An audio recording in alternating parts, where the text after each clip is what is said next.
내가 김덕구라는 이름을 처음 들은 것은 그가 조선소의 불꽃을 다루는 마술사로 불리던 시절이었다. 1980년대 후반 미음시의 이응동은 바닷바람과 샘물 타는 냄새가 섞인 역동적인 생기가 넘치는 곳이었다. 특히 시옷 조선소는 지역 경제의 심장이었고 덕구씨는 그 심장 박동을 만들어내는 핵심 인물 중 하나였다. 그는 하청업체 한양산업 소속이었지만 그의 용접 실력은 원청 직원들조차 혀를 내두를 정도였다. 그의 용접봉이 지나간 자리는 마치 미끈하고 완벽한 한 마리의 뱀이 기어간 흔적 같았다고들 했다. 그것을 사람들은 김반장의 비드비드라고 불렀다. 덕구씨는 매봉산 아래 상거리 양지 바른 곳에 작은 집을 장만했다. 아내 영애씨는 넉넉하지 않아도 성실한 남편을 자랑스러워했고 아들 민호는 축구공을 들고 마당을 뛰어다녔다. 덕구씨는 늘 밤늦게까지 일했지만 집에 돌아와 땀에 젖은 작업복을 벗고 아들에게 내일의 안전에 대해 이야기해주는 것이 그의 일과였다. 그에게 안전이란 삶의 근간이었고 용접공에게 안전수칙을 지킨다는 것은 신에 대한 맹세와 같았다.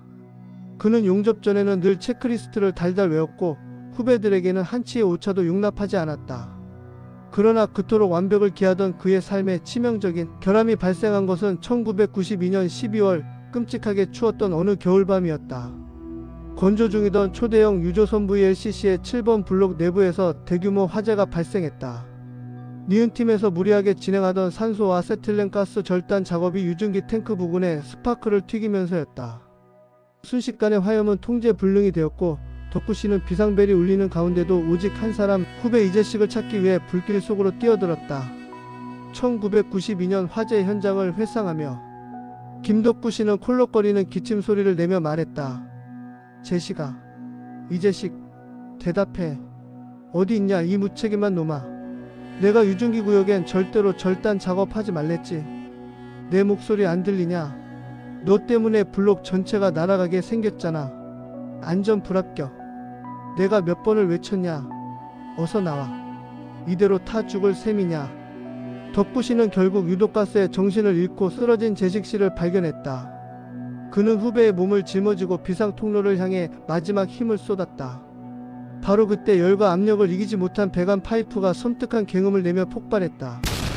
귀청을 찢는 충격파와 함께 덕구씨는 앞으로 튕겨져 나갔고 그의 소나기에서 재식씨의 축 늘어진 몸이 미끄러졌다. 다시 정신을 차리고 뒤를 돌아보았을 때 재식씨는 이미 거대한 철제 구조물의 잔해와 붉은 불길 아래 깔려 사라지고 난 후였다.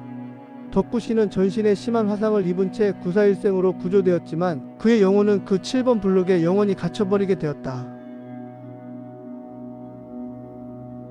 화재 사고는 덕구씨의 육체뿐 아니라 정신까지 갈갈이 찢어 놓았다. 그는 전치 1년의 화상과 함께 안전수칙, 미준수 및 현장관리 소홀이라는 징계를 받고 조선소에서 퇴출당했다. 그의 인생을 지탱하던 용접 반장이라는 직위와 명예 그리고 안전이라는 절대적인 믿음이 한순간에 산산조각 났다.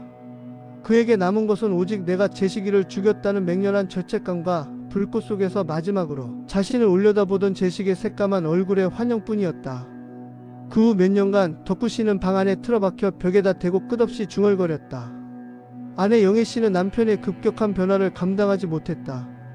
그는 밥을 먹다가도 갑자기 숟가락을 내려놓고 벽에 대고 소리를 질렀고 밤에는 잠을 자지 못하고 온 집안의 콘센트와 가스밸브를 확인하며 결함이라고 외쳤다. 1990년대 후반 IMF 외환위기가 몰아닥치며 사회 전체가 불안정해지자 영애씨는 더 이상 버티지 못했다. 그녀는 아들 민호를 데리고 조용히 고향으로 떠났다. 떠나기 전 영애씨는 덕구씨의 낡은 작업복을 정성껏 다려놓았지만 덕구씨는 그 옷을 입을 생각조차 하지 못했다. 가족이 떠난 후 덕구씨의 혼잣말은 더욱 기괴해졌다. 그는 재식의 환영에게 끝없이 변명하고 그를 탓하며 동시에 스스로를 벌했다. 그의 주된 집착은 안전에서 파손된 쇠붙이로 옮겨갔다. 덕구씨는 재식에게 말했다. 재식아, 내 이놈. 내가 너한테 산소 절단기 압력 게이지 눈금 붉은 선을 넘기지 말라고 했지. 왜 내 말을 안 들어? 너는 바닥에 떨어진 이 목보다도 약한 놈이었어. 내가 너를 강하게 용접했어야 했는데. 덕구는 날카로운 금속으로 자신의 손바닥으로 누르며 말했다. 이 고통은 내 몫이었어야 했는데. 아니, 이건 내가 나에게 주는 벌이지. 너는 거기서 편안하지만 나는 아직도 이 세상의 모든 결함을 고쳐야 해. 내가 너를 구하지 못한 대신 이 세상에 무너지는 모든 것을 지탱할 거야. 용접 반장 김덕구의 마지막 임무다. 그는 그날부터 영동의 골목길을 돌아다니며 버려진 폐철, 녹슨 파이프 조각, 깨진 공구 따위를 모으기 시작했다. 그는 그것들을 보물처럼 소중히 다루며 그의 집 마당에 차곡차곡 쌓아 올렸다. 그의 집은 시간이 지날수록 낡고 위험한 고철들의 성체가 되어갔고 덕구씨는 그 성체를 지키는 고독한 파수꾼이 되었다. 그의 눈에는 조선소의 안전수칙을 지키지 않는 후배 재식만 보일 뿐 다른 사람들의 시선은 들어오지 않았다. 그는 이제 조선소의 용접 반장이 아닌 세상의 모든 용접 분량을 감시하는 고독한 감시자가 되었다. 2000년대 초반 김덕구씨는 독립마을에 움직이는 풍경이 되었다. 그는 이제 마을 사람들에게 김 반장이 아닌 그저 혼잣말하는 사람, 미친 아재로 불렸다. 그의 행색은 시간이 멈춘 듯 고전적이었다. 낡은 카키색 작업복 상의에 때가 덕지덕지 붙은 덥수룩한 머리, 그리고 얼굴에는 늘 기름때와 먼지가 섞여 있었다. 그의 검은 구두는 달아빠져 형태만 유지하고 있었지만 그는 매일 아침 그 구두를 신고 마을을 순회했다. 마치 정해진 항로를 도는 순찰선처럼. 덕구씨의 혼잣말은 이제 안전검사와 현장 훈계의 형태로 정형화되었다. 그는 길가의 담벼락을 지팡이 삼아 짚으면서 중얼거렸다. 덕구씨의 일상이 된 동네 순찰. 동네에 있는 전봇대를 두드리며 말했다. 보도블록의 치마 깊이 10초가 보강해야 해. 저러다 사람 발목이 꺾여. 철근 부식 상태. 심각. 전복 가능성 70%. 전복되면 대형 참사. 당장 보고서를 올려. 긴급 조치해야지. 덕구씨는 마치 누군가를 보며 이야기하는 것 같았다. 아마 제식의 환영에게 떠드는 말이었던 것 같다. 내 이놈. 내가 그때 제대로 보고했더라면. 이놈들아, 세상은 안전하지 않다. 너희가 지킬 수 있다고 생각하느냐? 착각하지 마. 언제든 무너진다. 폭발한다. 마을 사람들은 그의 중얼거림을 공기처럼 여겼다. 애써 외면했고 그의 시선이 마주칠까 두려워 고개를 돌렸다. 특히 희우중학교 학생들에게 덕구씨는 최고의 장난감이었다. 무리지어 다니던 아이들은 그에게 돌멩이를 던지고 도망가거나 그의 뒤를 쫓아가 똑같은 혼잣말을 흉내내며 조롱했다. 어느 날 저녁 중학생 대여섯 명이 작정하고 그의 고철 성체에 불꽃놀이 폭죽을 던지는 사건이 발생했다. 폭죽이 탁탁 터지며 불꽃을 일으키자 덕구씨는 눈이 뒤집혔다. 폭죽이 터지는 순간 덕구씨의 눈에는 7번 블록의 거대한 화염이 다시 떠올랐다. 그는 낡은 작업복을 휘두르며 미친 듯이 소리쳤다. 불이다. 불꽃이야. 유증기 터진다. 대피. 전원 대피. 제시가 이번엔 안 돼. 덕구씨는 바닥에 엎드려 흙을 움켜쥐고 불꽃을 덮으려 했다. 불꽃을 꺼. 스파크를 막아. 이놈의 세상은 왜 나에게 또다시 불꽃을 보여주느냐? 그의 얼굴은 공포와 분노로 일그러졌고 그는 그 불꽃을 끄기 위해 자신의 몸을 던졌다. 학생들은 그의 관계에 질려 도망쳤지만 마을 어른들은 창문을 닫고 이 비극적인 소동을 외면했다. 그의 외침은 세상의 안전을 위한 것이었다. 세상은 그의 외침을 광인의 헛소리로 규정하고 사각지대에 가두어 버렸다. 그는 완전히 세상과 분리되어 오직 쇠붙이의 부식 속도와 담벼락의 균열만을 계산하며 살게 되었다. 덕구씨의 집착은 시간이 지나며 단순한 검사를 넘어 강제 조치로 변모했다. 그는 자신의 안전검사에서 불합격 판정을 받은 대상은 예외 없이 제거되어야 한다고 믿었다. 이 위험한 신념이 외부 세계와 정면으로 충돌한 것이 바로 희우식당 가스통 사건이었다. 2000년대 중반 독립마을 어귀에 새로 문을 연 희우식당은 장사가 잘 되었고 식당 주인은 편리성을 위해 프로판 가스통 2개를 길가에 세워두었다. 가스통은 햇볕과 비에 노출되어 낡았고 연결호스에는 미세한 갈라짐이 보였다. 덕구씨의 눈에 그것은 움직이는 시한폭탄과 같았다. 그는 며칠 동안 그 가스통 주위를 맴돌며 혼잣말을 했다. 경화도 70%, 마모율 85%, 호스 클램프 부식, 가스가 새고 있어. 이 미세한 냄새를 맡을 수 없느냐? 덕구씨는 또다시 하늘을 향해 삿대질하며 말했다. 경고. 적색 경고. 이대로 방치하면 7번 블록보다 더 큰 화재가 날 거야. 제시가, 내가 또 너를 놓칠 수는 없어. 내가 이번에는 반드시 막는다. 이 식당 주인 내 놈이 바로 니은팀 반장이야. 내 말을 무시하는 무능한 책임자.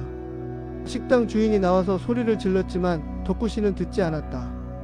그의 눈에는 식당 주인이 아닌 그 옛날 자신의 경고를 무시했던 동료들의 얼굴이 투영되었다.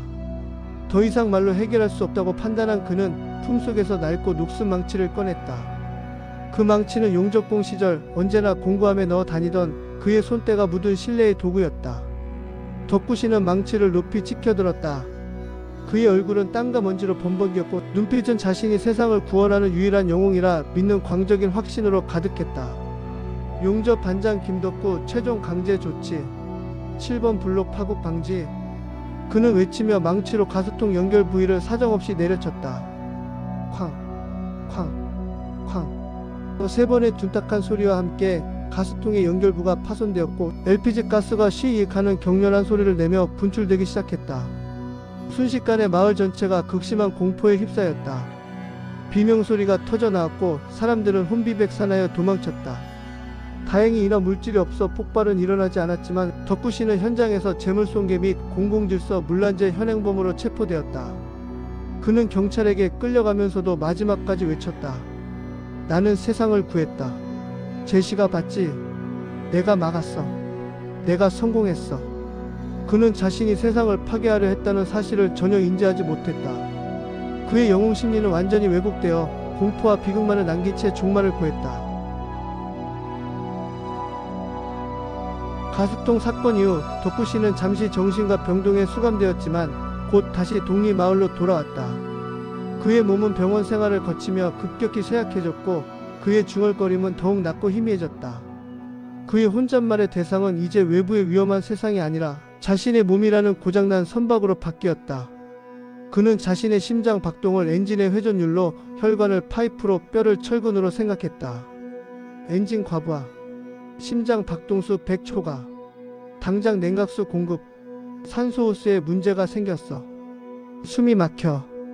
제시가 내가 산소통을 잠가버렸지. 나를 질식시키려는 거냐.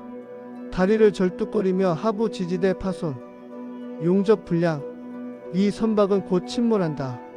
창백한 얼굴을 만지며 강제 온도 저하, 생명 유지, 장치 작동 불능, 최종 폐기 절차를 밟아야 해. 2000년대 후반 어느 가을부터 덕구씨는 자신의 집 마당에서 기이한 작업에 착수했다. 그는 평생 모아온 모든 고철 조각, 녹슨 파이프, 깨진 철판을 모아 직사각형 형태의 구조물을 만들기 시작했다. 그는 용접 불꽃이 없었기에 낡은 끈과 철사로 엮고 망치로 구부려 맞추고 폐지를 뭉쳐 내부를 채웠다. 그것은 겉보기엔 쓰레기 더미에 불과했지만 덕구씨에게는 자신이 마지막으로 안식을 취할 방수블록, 즉 자신만의 관이었다. 이때 뜻밖의 방문자가 있었다. 20대 중반이 된 아들 김민호가 어머니 몰래 아버지를 찾아온 것이다. 민호는 멀리서 폐인이 된 아버지의 모습을 지켜보았다. 덕구씨는 아들의 존재를 전혀 알지 못한 채 자신이 만든 고철 구조물을 바라보며 혼잣말을 했다. 민호야, 너는 아빠처럼 살지 마라. 이 세상은 안전하다고 말하는 모든 것들이 다 구멍이 뚫려 있어. 덕구는 구조물을 만지며 또다시 말을 건넸다. 이관은 내가 내게 줄 수 있는 마지막 안전장치다. 절대 파손되지 않아. 폭발도 없어. 너는 여기 들어오지 마라. 너는 새로운 배를 만들어야 해. 아빠의 용접은 실패했지만 너는 성공해야 해. 아빠의 최종 검사 결과는 영구 폐기다. 아들 민호는 아버지에게 다가가지 못하고 그 비극적인 혼잣말만을 들은 채 돌아섰다. 그는 아버지의 영혼이 이미 1992년 12월 7번 블록에 갇혀버렸음을 깨달았다. 덕구씨는 이제 모든 외부와의 끈을 끊고 스스로 만든 7번 블록관 속으로 들어갈 준비를 마쳤다. 시간은 흘러 2010년경 늦가을에 찬 바람이 독립마을의 낡은 지붕들을 핥히고 지나가던 때였다. 김덕구씨는 며칠 동안 마을 순찰을 멈추었다. 그의 집 마당에 쌓여있던 고철들은 바람에 쓸려 삐걱거리는 소리만을 낼 뿐 주인은 보이지 않았다. 호기심 많은 이웃 김노인이 그의 집 앞을 지나다 악취를 맡고 경찰에 신고했다. 낡은 현관문은 강제로 부서졌고 그 순간 묵직한 정적과 함께 비극적인 장면이 드러났다. 김덕구씨는 자신이 평생의 집착으로 만들어 놓은 녹슨 고철 구조물 바로 옆에 쓰러져 있었다. 그는 이불도 덮지 않은 채 낡은 카키색 작업복 상의를 입고 한쪽 팔을 구조물에 기댄 채였다. 공식 사인은 영양실조와 심장마비로 인한 고독사. 그의 몸은 이미 굳어져 차가웠지만 그의 오른손에는 자신이 가장 아끼던 심하게 찌그러지고 유리가 깨진 검은색 보안경이 꽉 쥐어져 있었다. 보안경은 화재로부터 그의 눈을 지켜주지 못했지만 그는 죽는 순간까지도 그것을 놓지 않았다. 그는 세상을 믿지 않았고 오직 자신이 만들어낸 안전장치와 검사 도구만을 신뢰했던 것이다. 그의 눈은 이미 감겨 있었지만 그의 입가는 무언가를 중얼거린 듯 희미하게 벌어져 있었다. 그의 마지막 혼잣말은 아무에게도 들리지 않는 오직 자신에게만 유효한 최종 검사 보고서였을 것이다. 나는 그가 마지막 순간에 어떤 말을 했을지 상상해 보았다. 그것은 제시에게 보내는 용서도 세상에 대한 경고도 아니었을 것이다. 아마도 그는 자신의 심장을 마지막으로 두드리며 닳아버린 생명의 부품에 대해 최종 판정을 내렸겠지. 용접 반장 김덕구. 생명유지 장치 작동 불능. 수리 불가. 최종 선박 연구 폐기.